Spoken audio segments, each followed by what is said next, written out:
welcome to our first middle school webinar. This is an introduction to middle school, and we'd like to welcome both returning and our new families. Today we'll go through, as we go through this presentation, please record your questions in the Q&A. We prefer one question at a time. That makes sure we don't lose your question along the way. So my name is Anthea Clifton. I'm the middle school principal. This is my third year at AES, and it's been an absolute joy and privilege to be part of the AES community. Prior to coming to AES, I actually lived in Indonesia and worked at Jakarta Intercultural School. And I've raised 3 international students, so I know some of the experiences that you're going through, but I'm pleased to say they survived school and are now on to greater things at university. So there is hope. And my name's Serena McMahon. I'm the assistant principal to the middle school. This is actually the start of my second year at AES, and last year was a grand adventure. And honestly, I'm really excited to be starting it again and seeing, hopefully having a better idea of what I'm doing and going forward from there. So that's it.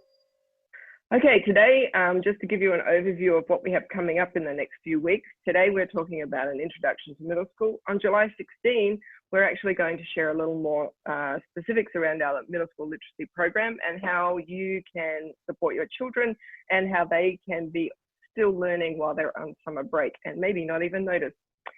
July 29, we have an introduction to middle school, specifically what the first few weeks will look like. This may involve distance learning, and at that time we'll give you some more information about the daily sort of structures and again how as parents you can support your children make good choices and the sorts of things we'll be doing from our end to make sure that the learning is rich and rewarding. And on July 31, we're sharing a YouTube link with students about the first week of school, and this is intended to demystify what it's going to look like, give them some sense of security and build the excitement for coming back to what will be another wonderful year at AES. Today though, we want to spend some time just looking at middle school, our middle school programs, and why we think that the middle school years are important to think critically about and to have a special program for. To work in middle school, you embrace ambiguity, fun and creativity. You expect the unexpected. Children enter middle school in grade 6 with energy and enthusiasm for learning. They question, take risks, and life is pretty straightforward. As they leave 8th grade, some of the flowing conversations have given way to single words, grunts, and maybe even shrugs. Life seems a little more unfair, and sleep and friends are their only lifeline. This is great, and this is normal. This age group moves from concrete to thinking more abstractly, and our 8th graders are still curious and energetic. It just looks a little different. As students leave middle school, they're able to see more complex ideas and begin to question their place in a bigger world. Middle schoolers are curious, rapidly growing and rapidly learning. How we support and frame learning is critical to them staying engaged in learning and developing dispositions to be successful contributing adults. As educators and parents, we need to support the curiosity and not crush it. Designing learning, asking questions develops an intrinsically motivated learner. So successful adults work and in their personal life are intrinsically motivated. The motivation comes from within. And I'd say traditionally as teachers and maybe parents, we have relied on more extrinsic motivation to achieve results. Things like do this or you'll be in trouble, you'll get bad grades, you'll miss your break, etc. When we motivate a child or an adult externally, we usually get compliance, but the behaviors and the values haven't changed, and next time the same pressure is going to be needed. So to create good learners, we want to move up this scale. We want to move towards intrinsic motivation. We want that motivation to come from within. That is tough though, because it requires us to act differently. We have to ask more questions. We have to embrace that they may take learning in a different way. We have to live with some ambiguity. We have to ask questions about how we can support rather than tell them how to do it. In middle school, the learning is designed to develop an intrinsically motivated adolescent to continue nurturing the curiosity that drives the learning. So this year, what are we excited about in learning? We have rich programs in languages, music, exploring the creative arts, but I thought we'd just highlight a few things that we will be continuing to develop and that we're excited about. Last year, we began our English Language Arts program working with Stevie Quate, an experienced teacher and consultant from Colorado. The intention was to develop stronger readers and stronger writers. We know from research that being a strong reader is one marker of academic success. This year, we are excited to continue to build this program. We take students from where they're at, teachers model reading and writing, and students then dive in and try. You'll hear more about this journey on July 16 in our literacy webinar. This year, we are excited to continue to develop our science program. We are implementing the next generation science standards, which takes us beyond the content of science. And as a science teacher, I can tell you there's so much content. What's important for scientists is developing the analysis and critical thinking skills and seeing the connections between ideas. Brain research tells us that to have quality learning, we need to connect on an emotional level with what we are learning, anchoring science learning in phenomena that our students can connect with and make meaning of, makes learning authentic and engaging. We are looking to go deeper into science, and we're doing this with the support of Chris Chanitsky, who is a teacher and a consultant in the next generation science standards. Health and PE, we're really excited about our program this year. We're excited to be integrating PE and health programs to build more authentic connections between knowledge and the action part of well-being. An integrated health and PE program is really about helping students focus on their well-being and how to develop lifelong skills and strategies to be well in mind, body, and spirit. Our program is focused on the assets that you need to be well, not the deficit that causes you to be unwell. Our teachers, counselors, and consultants will help us to develop a rich program over the coming years. Okay, so I'm going to continue on from there. So Anthea's talked about the amazing learning that we're doing that we think will really excite and engage the children. And I want to talk about some of the other things that we're doing in order to support children in middle school. The first one is the idea of community. And everything at this age group, everything is about being part of a community and feeling like they have somewhere where they belong and having a sense of identity. And we support this in a number of different ways. We have our advisory program, which are small groups of 6 to 8 children that meet on a regular basis with the same teacher. And they end up building a really strong relationship where they can support each other and face their challenges together. And they work on collaboration and team building. And they have a chance, we work with some organizational skills to help them develop those.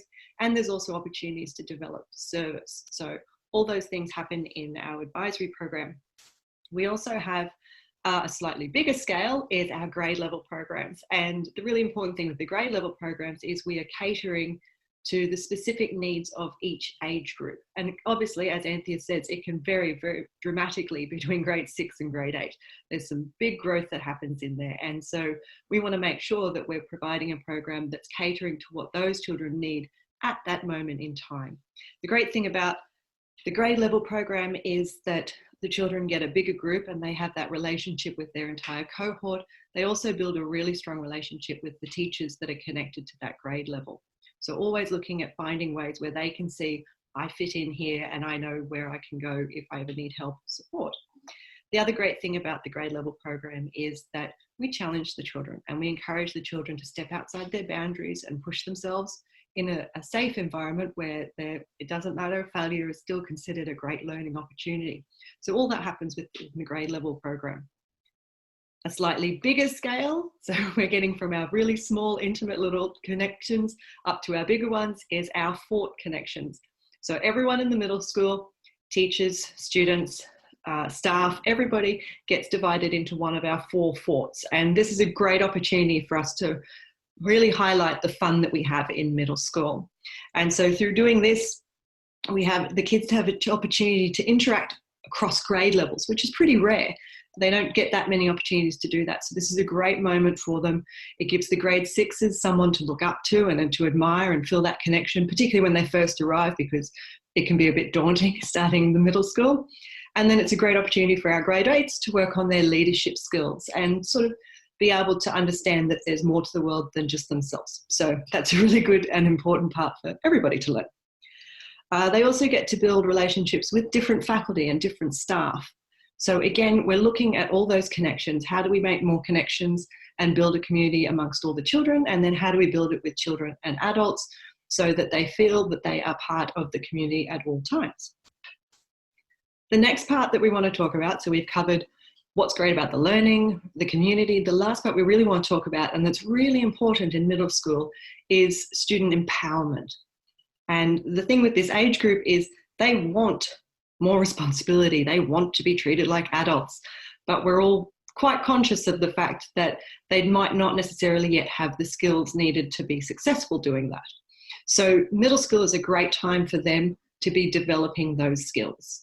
And so we try and set up situations where we can help them and make them feel more empowered and feel that they have a say in what's going on and that their opinions and their thoughts are important and valued to us. We do this a number of ways. We give them a variety of choice. That can be in subjects, it can be in the books they read, it can be in how they want to present their assignment. All these choices are allowing them to take chances and to understand that their choices and their actions will have consequences and will support them, and everything's a learning opportunity in middle school. We also encourage them to take some ownership of what's going on. So we set our expectations and we encourage them to take ownership for what they do, and that can be for good or bad, really. So they're always looking at learning from every opportunity they have and understanding the consequences for any actions that they choose to take or not take. We encourage them to do portfolios of learning. This is a great opportunity for the children to take pride in their work. It means that they have an authentic audience in the parents and in the rest of the faculty and the school and the wider community. And so there's a chance for them to take some pride in what they're doing. And with that pride comes more ownership of how they're presenting themselves and what they're trying to achieve. Part of that also is our student-led conferences. So rather than a traditional parent-teacher conference, we want the children to be involved in those conversations because it is their learning.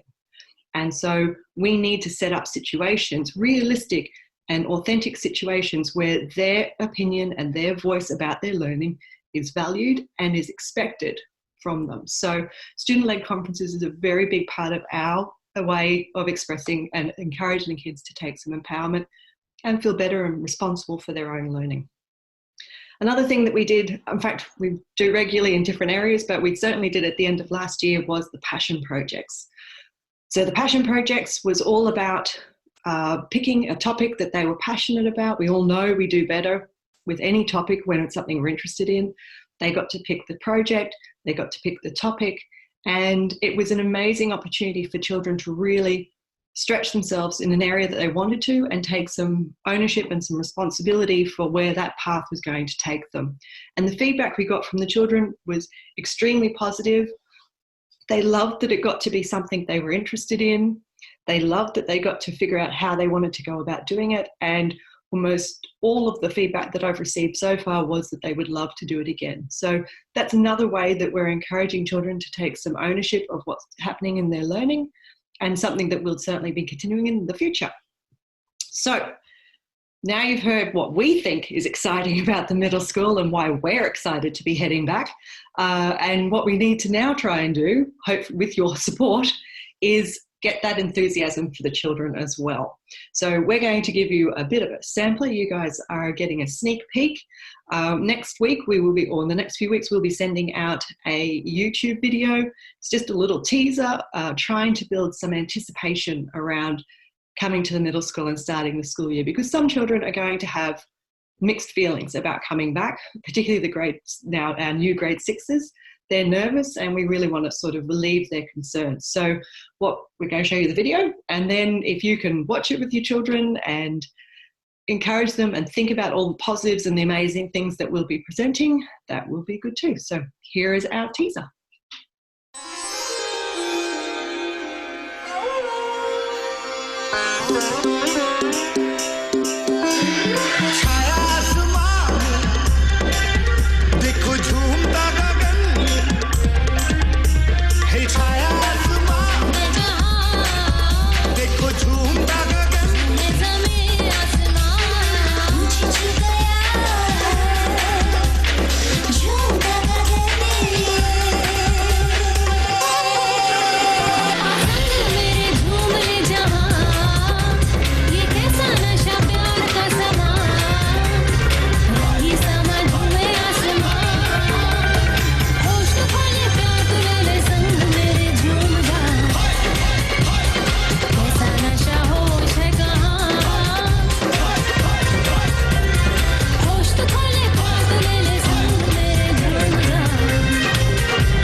We hope that gave you a little quick intro to things that the middle school could look like this year. We're excited to be on the journey to the start of a new year.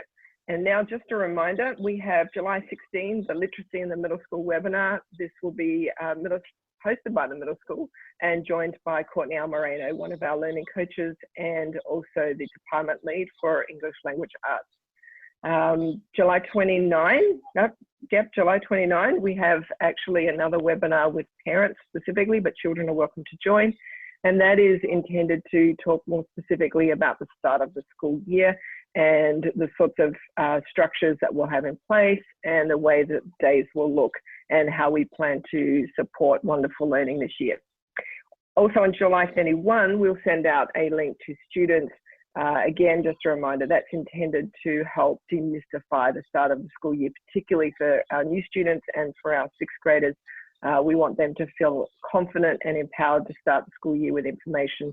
And so that will be intended just to help them feel welcome and let them know that there are adults around ready and willing to support them. So with that, we're going to move to the question and answer session. If we haven't answered your question already, we will attempt to answer it here, or maybe some of the answers will be coming in the next few days or weeks. So please, one question at a time, and we'll try and do our best to get you the information that you need.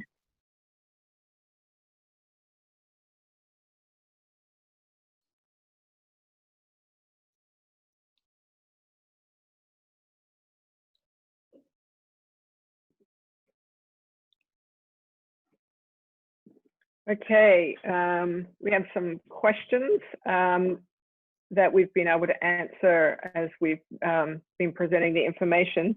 I think we have one question at the moment around getting to know, for teachers, getting to know students and making connections. I think the big question on a lot of people's mind right now is what does it look like and how does it work? And unfortunately, we don't know exactly what that is, but we are working on the plans, and that's part of our upcoming webinar at the end of July about sharing more specifics once we're very clear on the start of school. Something brief though is the beginning of a school year is really about making connections. The beginning of the school year is about routines and structures, and I think I've said this before, it doesn't matter if we're online or if we're in school, we still have to do those things. And so there will be specific time set aside for teachers to connect with students. Again, in advisory groups, even if we're online, we can still have advisory sessions. And in classrooms too, there'll be the usual things about setting up classroom norms, classroom expectations. And so while that's not specific, they're the things that we will do irrespective of where we are. And as we get closer to the start of the school year, we will be sharing more specific things because as parents, you need to know the way you can support your children in terms of their learning at home, the sorts of things that we're going to be setting up for them. So I hope that covers some of those general questions.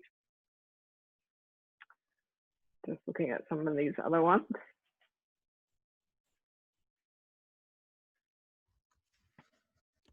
Serena, was there anything else I should add to that initial one while I read some of these other questions? Look, it doesn't matter if we were starting online or if we're starting at school. The first priority for any start of school year is to build those relationships, make sure that the children that are just joining us and are trying to build new relationships, that they're comfortable. And we have amazing counsellors, we have amazing student ambassadors. Our teachers are very conscious of how challenging this can be. I know with our new grade 6 children coming in that there's going to possibly be nerves with that, but the teachers are aware of these things. We have amazing teachers and they're going to put everything in place to ensure that your children feel particularly comfortable. They will get to meet people straight away. They will have chances to talk with other children. If we're online, it'll all be done through chats online. They'll have small group conversations. So those relationships are far more important to us at the start than getting straight into content. And we will do the time necessary to make sure that everyone feels comfortable with who they're working with. They understand who their teachers are. They understand how the program works and what we're going to expect from them. So whilst we're not giving specifics right this moment in time, please know that it's the first priority on all our lists is to make sure that the children are comfortable and are ready to learn, because they're not going to be able to learn until they get to that part. So that's our first priority before we go any further. Thanks, Serena. And I think, yeah, the big thing about any school year, and what I'm almost pleased about is the same concerns be online or distance or in person, is it's about the nervousness that comes with a new school year, and it's that unknown piece. So any opportunities we have to create the community and the opportunities to connect is sort of high on our list right now. And we're working with our support services and our psychologists and counselors just to really hone in on the things we can do to build the connections and the well-being. Just checking a couple of the other questions here. I'm not sure, maybe the question around which subjects are concerned with grade levels, if I could get some more detail, maybe I can try and answer that one. While Anthea's doing that, I'll take a brief moment, and in case there's anyone that has not had the pleasure yet of being introduced to Dr. Andy Torres, who is our new head of school, who has joined us in this meeting. So in case anyone was sitting there looking at the names going, I don't know that one, this is Andy. They should, I know. I'm helping them out, Andy, that's all. Thank you. No, it's a great opportunity. So Andy, do you want to say anything to them? No, but I'm busy typing answers here as well. So it's just participating along with everybody else here. So thank you very much, Serena. It's nice to be here, and I do appreciate the middle school leadership doing a great job this evening, putting things out for parents and hopefully clearing up some misconceptions and hopefully getting people interested in following up on the upcoming webinars coming up through the rest of the month. Thank you, Andy. Apologies for not introducing you earlier. Hey, you got a slide on the parent thing, so you know you're a star. I'm also a middle school parent. I have an 8th grader, so I'm here, you know, in twofold. As I think Nada is, and maybe Iftikhar.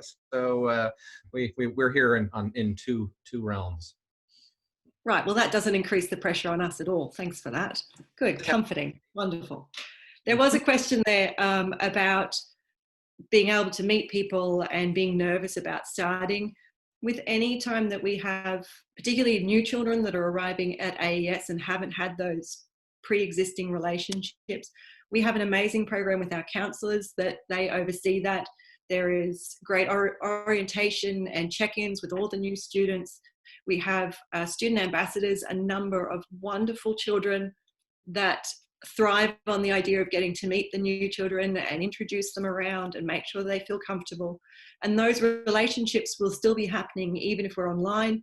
They will still be building those connections and getting to meet people, because we can do that virtually with groups. We did that with some of our new teachers. We've been meeting with them online. So there's still a chance to do those things. So the children, whilst it will seem a bit different to how we've done in the past, there's not going to be much of a difference when it comes to, we will help with introductions, and all the teachers in the classrooms will help introduce the kids. It's all about, like I said, it's about building those relationships first. Hope that helps. And we have a couple of questions, thank you, Serena, around sort of what does, if we're learning online, what does that look like in a typical day? Again, that's something we'll give more specific information about at a later webinar so that you can be there to support. Generally though, there has to be a balance between time online and time where students can step away, and there's things that students can do when they're not online.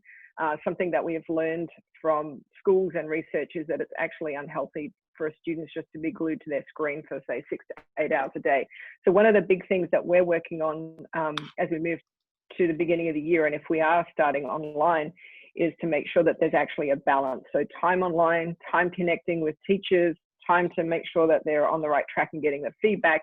And then actually there are some things they should do offline, and that is the quiet work where they need to think, construct, and that's the piece that they can do without actually being connected necessarily to a class or in a particular time where they're fixed to their screen. So we're looking for a balance, and that's more information we'll share as we move into the reopening webinars that come up in later in July.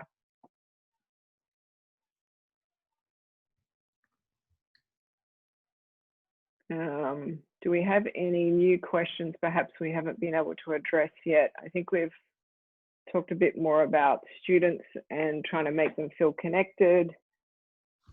We'll have ambassadors.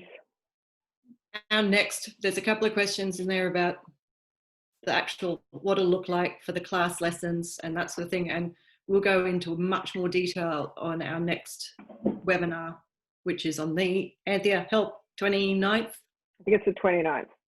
29th of July, where we'll be able to give you a much clearer, and we'll be very detailed and explaining how we anticipate the lessons working, what our expectations are, time online, time offline, all those sorts of questions. So whilst that's not particularly helpful to you right now, please know that we are collecting it all and we will have it all ready for you before school starts. Something that we are quite excited about, which isn't in the questions, but it's after meeting with the ASIAC principals, middle school principals, the Mumbai and Chennai and the athletics directors, we are pretty excited that we're going to sort of broaden the definition of ASIAC, at least in the first semester, and have students across 3 schools, no matter where they are in the world or in India, connect through some things like National History Day, esports. I'm trying to think of these. Math counts is pretty typical, but we're actually going to have those students, and so they can connect with each other in things that they're passionate and have an interest in. So that's an exciting thing that we'll be able to set up with the 3 schools as we begin the year. And that's another way when we talk about building community, that's the one that goes beyond our walls, but also helps kids in similar circumstances online, India, actually connect and realize that they're not alone in this experience.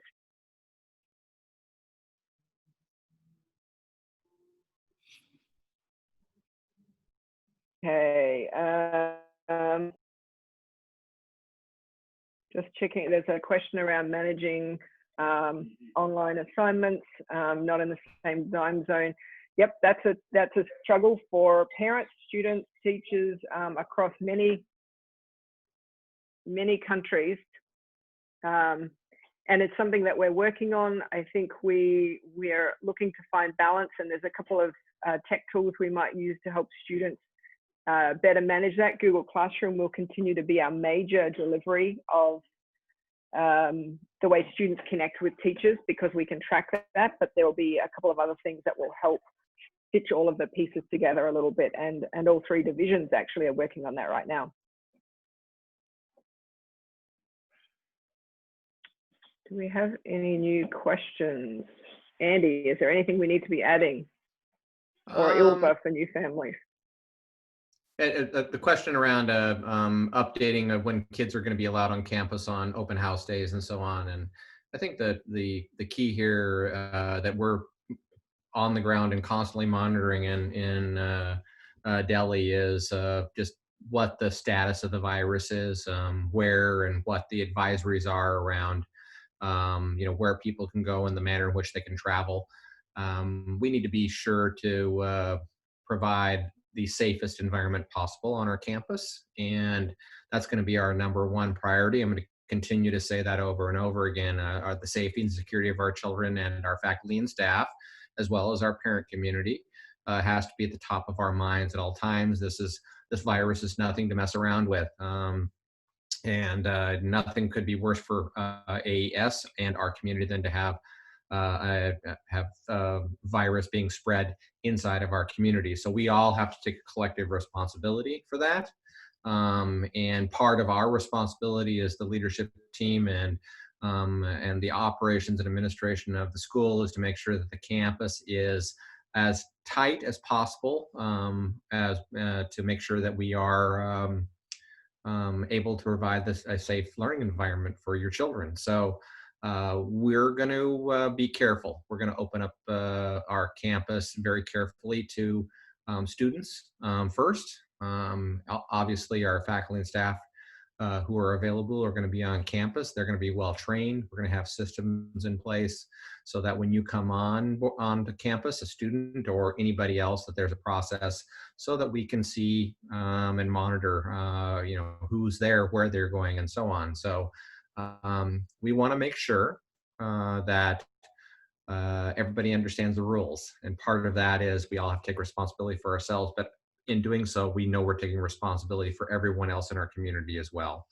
There'll be a lot of information coming forward around mask wearing, around signing in, about how we're going to be doing thermal scanning in classrooms, how we're going to be doing thermal scanning at the gates, and and how we might be doing social distancing in classrooms and on our campus, and how we might be also needing to do contact tracing if, heaven forbid, someone does come down with this virus. It's very complicated, and so we're being very careful, and we have taken to have outside consultation with independent third-party consultant. International SOS is coming in to help us out to make sure that we're following what would be scientifically guided steps to make sure our campus is safe. So I have 2 kids on campus. Again, I want to make sure they're safe, but most importantly, the entire campus has to be solidly behind the idea that it is our school, and so we are all collectively responsible for that space.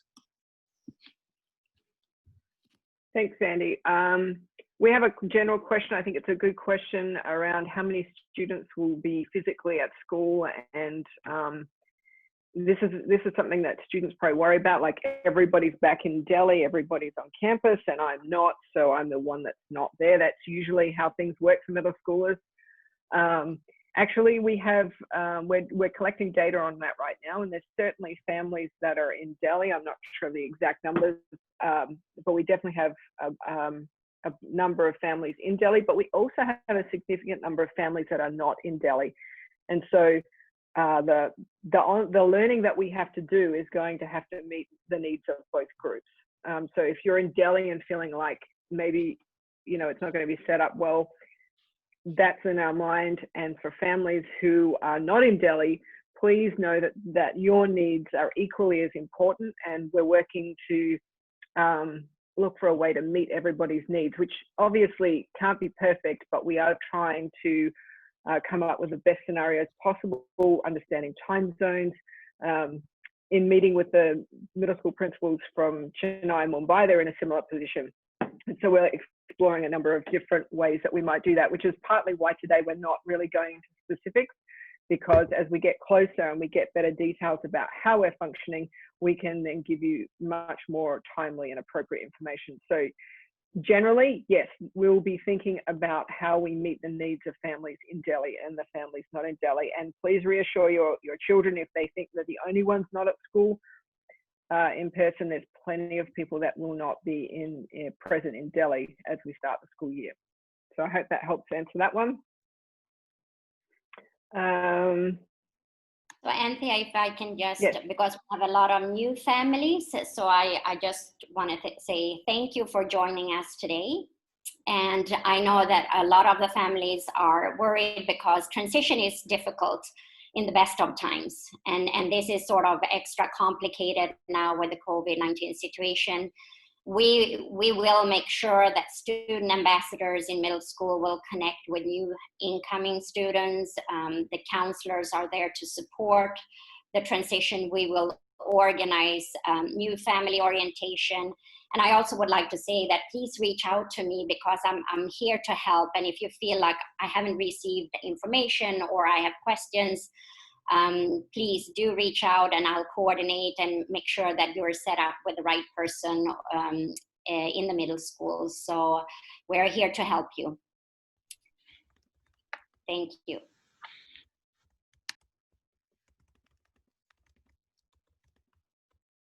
Thank you, Ilva. I don't think we have any open questions at the moment. I think we've covered most of them. Is there anything we need to add from any of our panelists at this point? No, maybe just mention those dates again for the upcoming webinars. Off the top of your Serena, head. do you remember them off the top of your head? So one that I'm really excited about. Yes, that's the one.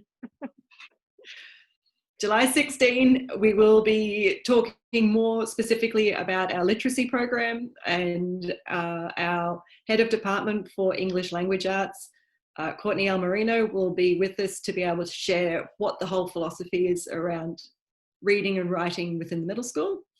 On July 29, oh, I hope that's the right day. July 29, that's the date when we will be able to share with you in a lot of detail about what our plans are for how school will look, what exactly to expect, all our expectations, what we're going to do to help support the children and make sure that everyone's comfortable with that. And then around about July 31st, we will send communication specifically to your children, and it'll tell them exactly what to expect those first few days, and this is where you need to be, and or this is when you need to log in, or whatever it's going to be, and this is who will help you, and this is who you can contact if you have questions, which will be Anthea and I and our counsellors and all our student ambassadors. So those are the big dates coming up. And yeah, if at any time you have questions outside of those, please feel free to reach out to us, send us an email, contact the middle school office, and they will forward those emails on if you don't have our email addresses directly. And we'll do everything we can to make sure that we're good to go for the start of the year. Serena, if I can jump in for just a moment. My name is Nada Collins, and I'm the Deputy Director for this coming school year.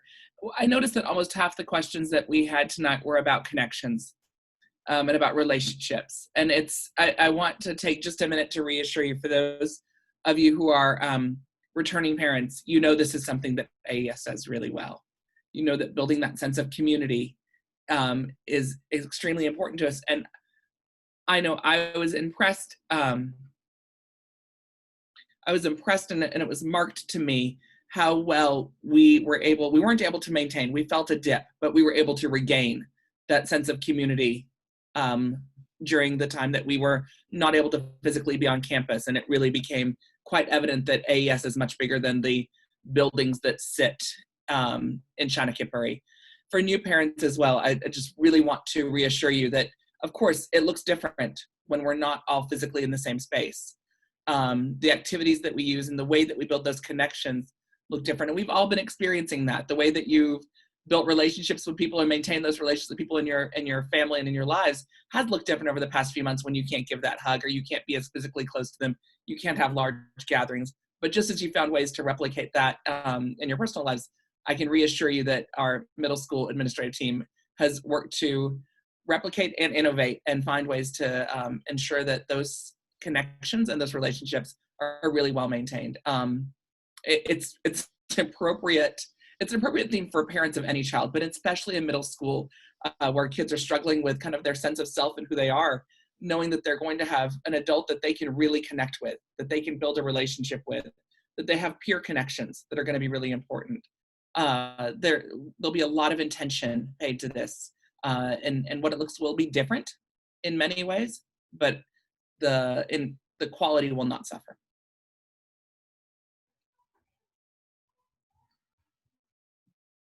Thank you, Nada. Do we have anything else? One thing, again, I put a plug in for the 16th of July. I think that's a really important one, because it's actually about our programs, and something that can work quite well even on online learning is how we structure our literacy program. So it's probably a good one for new families, but even returning families, to come and learn a bit more about that, because there are things that you can encourage your kids to do now, but there are things you'll better understand what you see your child doing as we begin the school year, on campus or not. So that's probably one worth doing, because it's actually getting into the fun stuff, which is the learning stuff, and help us sort of focus on the things that we really need to be and all want to be focusing on, which is learning. So July 16 is a good one if you can make that, but we will record it if you can't. And Courtney's in the States, so she's pre-recording the information for it. And let me add something, Anthea. I'm Shirley Drazy, and I'm the Director for Teaching and Learning at the school. My background is in middle school education, both as a teacher and as an administrator, and these are very important years for your children. And our staff and our middle school program have done an outstanding job, and will continue to do that in really mentoring middle school kids, catering to their needs, and really making the efforts to build those bridges between school and home as well. And I think all of you can feel real comfortable in approaching any of the middle school staff with your questions as the year goes on. So we're glad you're here tonight. Thank you, Shirley. One more question. I'm not sure how much time we've got left, but this is a good question. How are teachers feeling about online learning and supporting and infusing sort of passion for learning in the upcoming semester? I think if you gave any teacher around the world an option right now, they would choose to be in a classroom. This is our least preferred model, is online, partly because it's just not a natural or great way to connect, but we all did discover we can do it. So that's one plus coming out of last year, is we can do it. And also it just the amount of time and energy to try and make sure that kids are getting the same experience is significant. So everyone would much rather be in person, but giving teachers a break. Most of our teachers have been able to switch off, and also starting to give them some clarity around what the start of the school year looks like is helping give people okay, we're getting ready to take this on. And knowing that we managed to do it last semester actually is a really good stepping stone into the new semester. So we're pretty confident that people are ready to tackle a new year. And it's exciting because there's new students, there's new programs. So actually there's a lot of things to look forward to.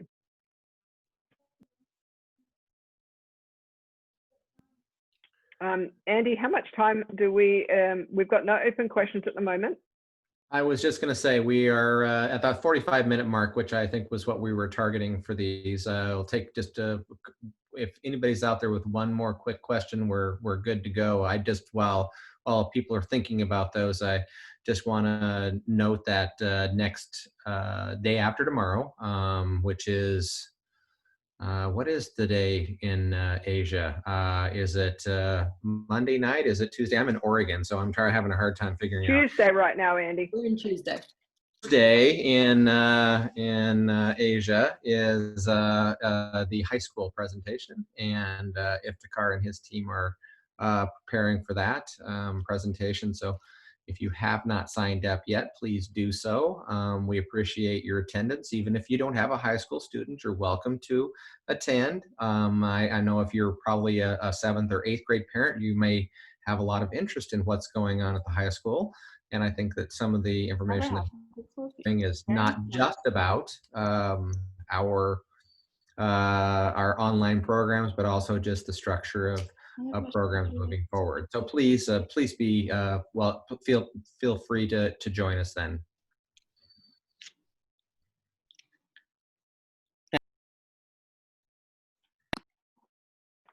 Okay, we don't really have any other open questions, Andy. So I think that's good then this evening, Anthea. So or this morning, and we appreciate everybody. Good start. Yes, absolutely. Good job, Anthea. Thank you, Serena, for your work in putting this together.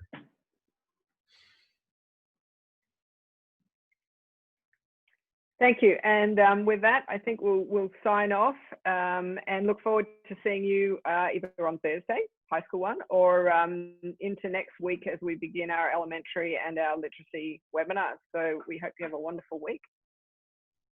Thank you so much. Enjoy. Be safe and be well.